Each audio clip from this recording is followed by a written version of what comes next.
Hey, I want to talk about inspiring yourself for a moment.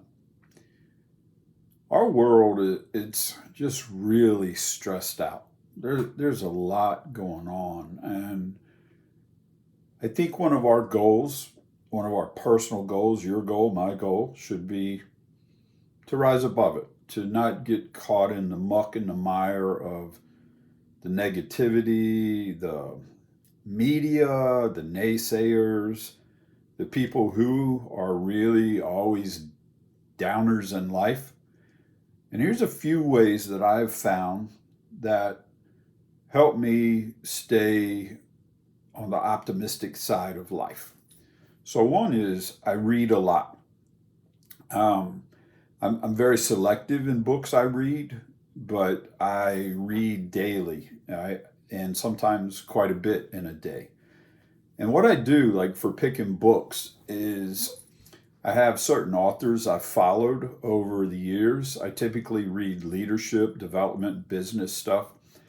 And if I'm reading a book by John, and within his book, he recommends a book that has impacted his life, then I'll immediately, like, I'll stop right there and I'll go to Amazon and I'll download a sample of that book. That way I don't have to remember it, I don't have to keep it on my mind.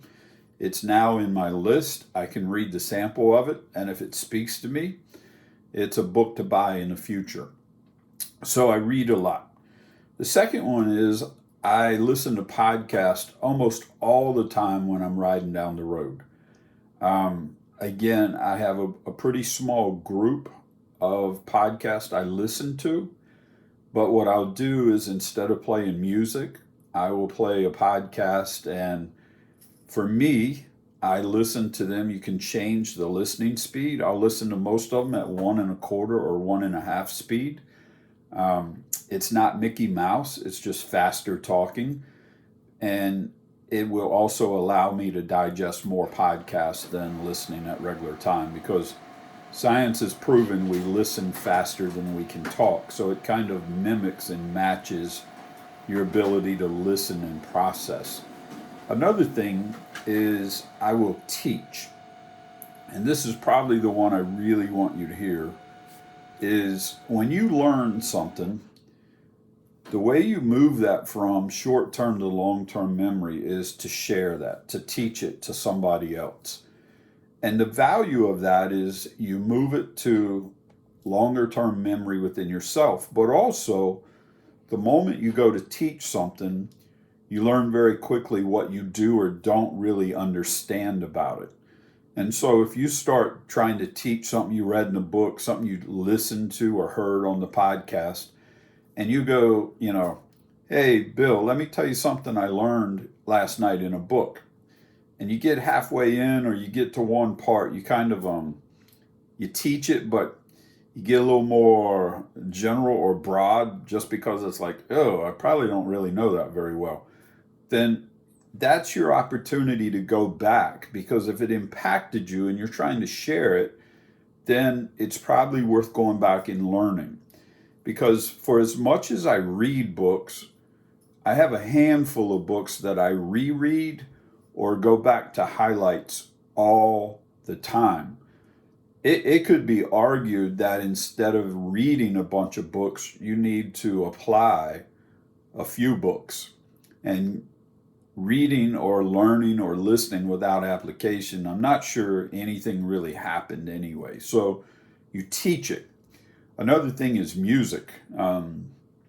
Fit your mood a little bit, right? There are times like I love it to be cranked up. There are other times I play worship music. There are other times I play just background noise, but it's another way to help me kind of stay focused and not get distracted with things.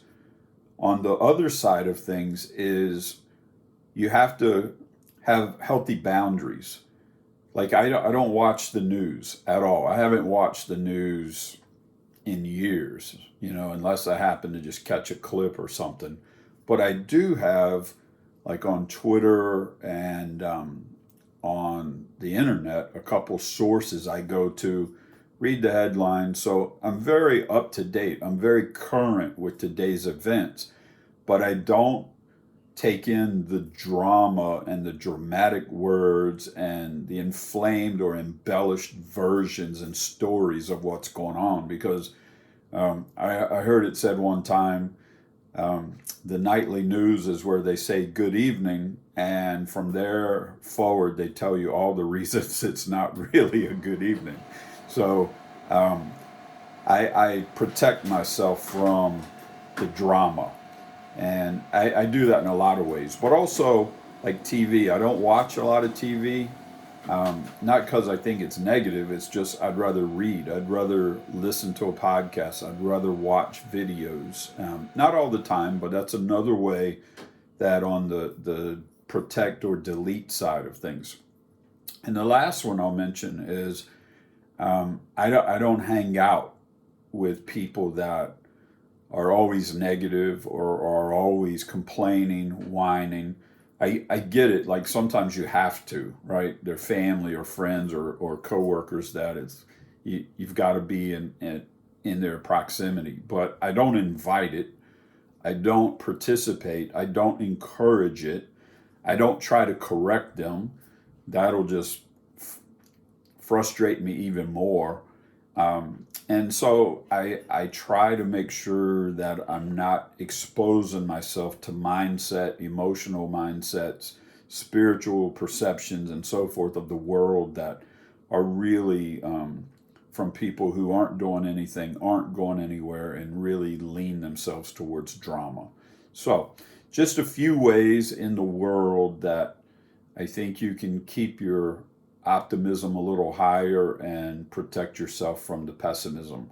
Hope this is helpful. And as always, if you like this, like it, share it, subscribe to it. Just let it be a blessing to other people as well. Stay strong.